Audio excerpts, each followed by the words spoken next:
Mr. Thuy was born in 1965 into a poor family in a rural area of northern Vietnam.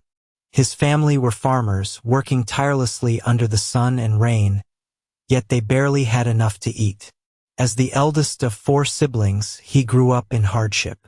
Each winter, the cold wind howled through their thatched house, and he had to curl up under a thin blanket, often surviving on cassava and sweet potatoes instead of rice. Despite the difficulties, Mr. Thuy was passionate about studying. Every day, he walked nearly 5 kilometers to school barefoot, carrying a fabric bag with old books. Once, unable to afford textbooks, he had to copy entire pages from a classmate's book. His parents, knowing his love for learning but struggling financially, often advised him to quit school and help the family instead. In 1983, at the age of 18, Mr. Thuy made the bold decision to leave his hometown and head to the city to seek a better future. He had no clear plan, only the belief that if he worked hard enough, he could change his fate. With just 50 dong given by his mother for travel expenses, he embarked on a crowded bus journey to Hanoi.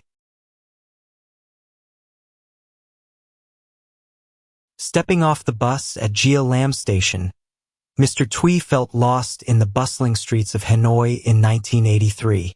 The city, with its old collective housing blocks, busy bicycle-filled roads, and street vendors shouting their wares, made the young rural man feel overwhelmed. With only a few coins left in his pocket, he needed to find work immediately. After days of wandering in search of a job, he was fortunate to be hired at a small glass workshop on Phuoc Tan Street. His main tasks included carrying glass sheets, cleaning, and assisting senior workers in cutting glass. On his first day, he accidentally dropped a large sheet of glass, shattering it. The furious workshop owner deducted the cost from his salary but allowed him to stay out of sympathy. The job was exhausting, working from 6 a.m. to 9 p.m., his hands constantly covered in cuts from broken glass. Many nights, his body ached so much that he couldn't sleep. But instead of giving up, he observed how skilled workers measured, cut, and installed glass, slowly learning each technique. During lunch breaks, he secretly practiced cutting glass using discarded scraps. Gradually, he became more proficient. Within 2 years, he was entrusted with more important tasks such as measuring and installing glass for small projects. For the first time in his life, he felt like he had a real profession. After 4 years of working at the glass workshop, Mr. Thuy became a master craftsman, capable of precisely measuring, cutting, and installing glass. However, despite a slight increase in wages, he continued to live frugally. A dream had begun to take root in his mind, opening his own glass workshop. At that time, office buildings were beginning to rise in Hanoi. Glass was no longer just for windows. It was becoming an essential part of modern architecture. He saw a great opportunity in this industry. But how could a poor craftsman start a business? By day, he continued working to make a living. At night, he read books about glass production techniques, financial management, and even business strategies. With no mentor, he had to learn everything on his own, gathering knowledge from customers and his employer. However, starting a glass workshop required capital, a sum far beyond his means. Unfazed, he began taking small private jobs in the evenings and on weekends, purchasing glass, cutting it himself, and installing it. Slowly, he saved up a small amount of money. By 1992, after nearly a decade in the trade, he decided to take a leap of faith. Borrowing additional funds from friends and family, he rented a small space in the outskirts of Hanoi and officially opened his first glass workshop.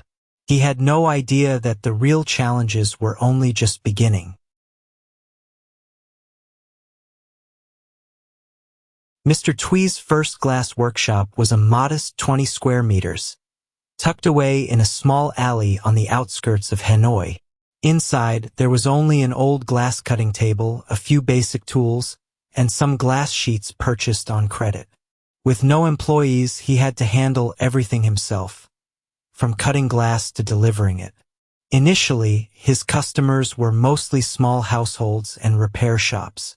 But since he was still unknown, many were hesitant to hire him.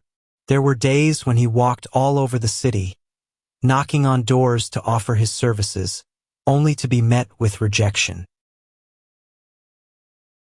One time, a customer ordered a glass window. Mr. Twee carefully measured, cut, and installed it himself. However, due to a miscalculation, the glass didn't fit, forcing him to pay out of pocket to redo it. He took the loss but remained persistent. As money dwindled, there were times when he couldn't even afford food, choosing to go hungry to save money for materials. He began questioning himself. Should I give up? But every time he thought about his hard years of labor, he reminded himself that if he didn't push forward, he would always be just a worker. Then, one day, an opportunity came. A small contractor was building a cafe and needed full glass frontage installation. With a limited budget, the contractor sought an affordable supplier. Mr. Twee accepted the job at a lower than market price, willing to sacrifice profit for a chance to prove his skills. This was his first major turning point. If he succeeded, he could build a reputation. But if he failed, his tiny workshop might close forever. Securing his first contract, Mr. Twee poured all his effort into the cafe project. Despite working alone, he meticulously measured each glass panel and selected the best materials within his budget. During transportation, a large glass panel shattered, an enormous financial loss for his tiny workshop. But instead of apologizing and giving up, he took full responsibility, replacing the glass at his own expense. The contractor was impressed by his dedication. After a week of relentless work, the project was completed. The cafe's gleaming glass facade impressed the owner, who not only paid in full, but also recommended Mr. Twee to a friend constructing a small office building. For the first time, customers came to him through referrals rather than cold calls. His reputation grew and more orders began to flow in, though his business was still small compared to major firms. Just as things started looking up, a major crisis struck. The price of glass skyrocketed, nearly wiping out his limited capital. Facing the threat of bankruptcy before he could fully establish himself, he had to find a new way to survive.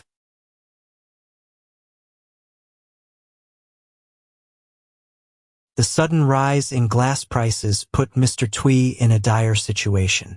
With his meager funds, he couldn't buy enough materials to fulfill large orders. Some customers canceled their contracts, fearing price hikes. In his despair, an old mentor advised him, "If you can't compete on price, compete on uniqueness." These words made him think deeply. After days of contemplation, he decided to shift his focus from cheap pricing to quality and service. He sought lesser-known suppliers with high-quality glass at competitive prices and negotiated for better deals. Additionally, he introduced long-term warranties and free repair services for installation errors. This strategy built trust with contractors, who continued working with him despite rising costs. Within months, his workshop not only survived but became profitable.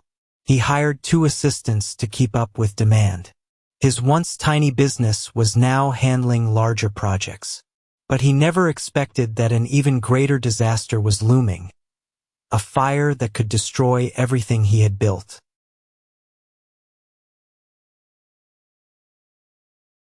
One winter evening in 1995, after a long day of work, Mr. Twee received an urgent phone call from a neighbor.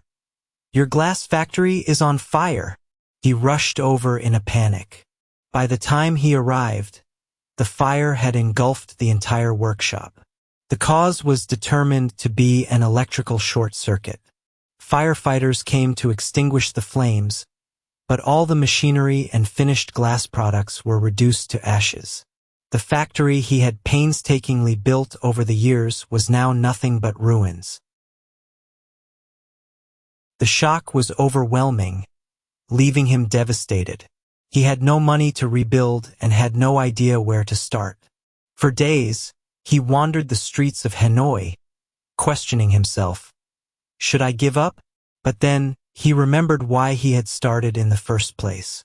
He couldn't go back to working for someone else after all those years of building his own business. If he had started from nothing once, why couldn't he do it again? With no capital, Mr. Twee decided to rise once more, this time from absolutely nothing.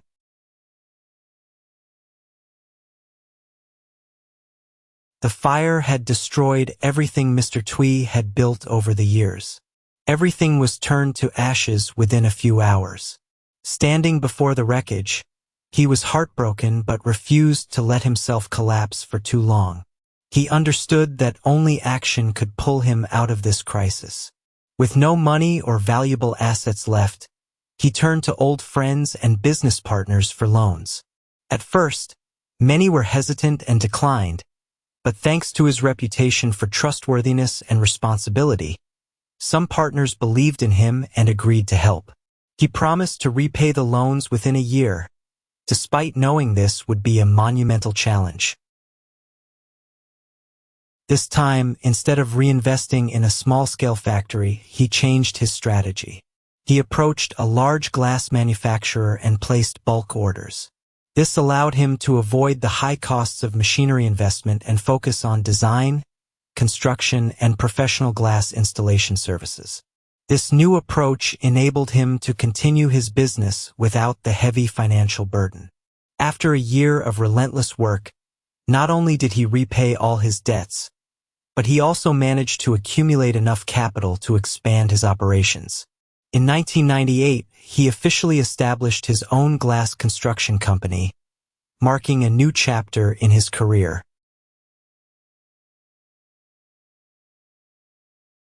When the company was first established, the glass construction market still had many untapped opportunities.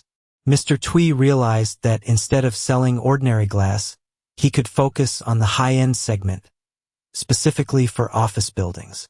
Modern skyscrapers were emerging rapidly, and glass was no longer just a construction material. It had become an essential architectural element. With this vision, Mr. Twee began collaborating with architects and major investors, offering soundproof, heat-resistant, and UV-protected glass solutions tailored to large-scale projects. These innovations quickly set his company apart in the industry.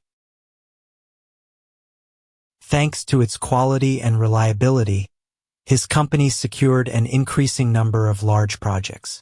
By 2005, it had worked on dozens of high-rise buildings in Hanoi, Ho Chi Minh City, and other provinces. The company's revenue soared, and Mr. Twee's glass brand became a well-known name in the construction industry. However, just as the market was booming, a global financial crisis suddenly struck.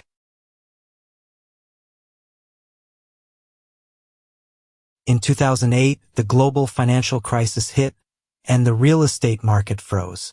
Construction projects were halted, and numerous companies went bankrupt. Mr. Twee's company was no exception. Orders plummeted, signed contracts were canceled, and cash flow was disrupted, bringing him dangerously close to bankruptcy. Faced with a dire situation, he knew he couldn't just sit and wait. He decided to pivot his business strategy. Instead of solely focusing on large-scale projects, he expanded into residential and decorative glass markets. He targeted households, cafes, and restaurants segments with more stable demand compared to large real estate projects.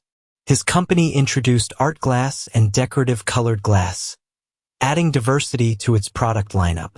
This timely adaptation not only saved the company from bankruptcy, but also opened up an entirely new business avenue. When the market recovered, The company emerged even stronger, with more competitive advantages than before. After overcoming the crisis, Mr. Twee's company quickly regained momentum.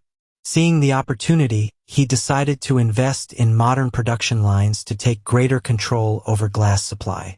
He expanded into new markets by establishing branches in Da Nang and Can Tho, allowing the company to reach a broader customer base.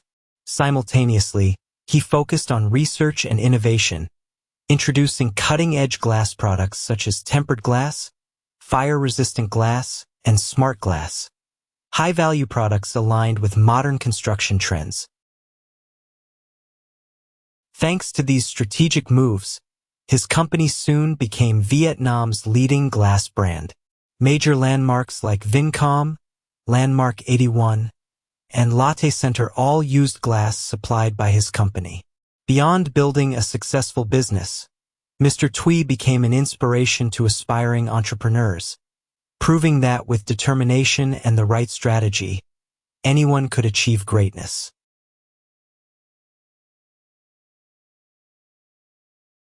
At 60 years old, Mr. Twee gradually stepped back from direct management, transitioning leadership to the next generation. He shifted his focus to community-driven initiatives, such as supporting young startups, mentoring new businesses, and funding scholarships for students passionate about the construction materials industry. Looking back on his 40-year journey, he realized that success isn't about luck. It's about resilience and perseverance. Twice he had lost everything. Once he had stood on the brink of bankruptcy. But because he never gave up, he rose again and built one of Vietnam's most prominent glass empires.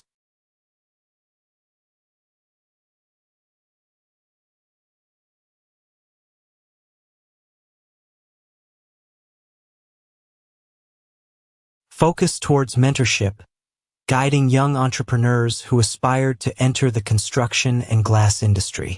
Recognizing the importance of quality education and skill development, he established vocational training programs, helping hundreds of young people gain expertise in glass craftsmanship and business operations.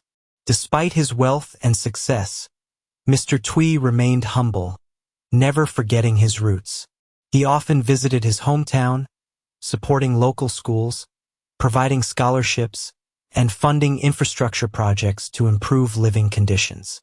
His journey from a barefoot boy in a poor village to the owner of a leading glass company became a legendary story, inspiring countless others to pursue their dreams.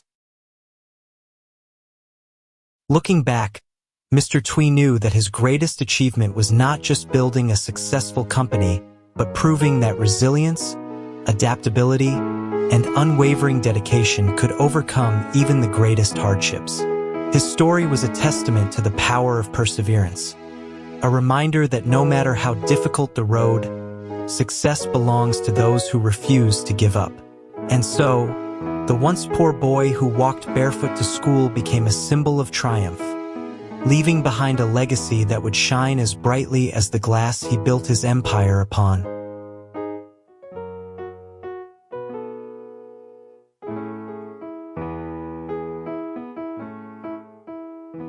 Thank you for listening patiently up to this point, and I would like to congratulate you on your listening, comprehension, and vocabulary skills improving every day. Along with that, your ability to concentrate has been and will gradually take shape. All the necessary abilities to succeed, whether in study or work, are thoroughly explored in each video I post.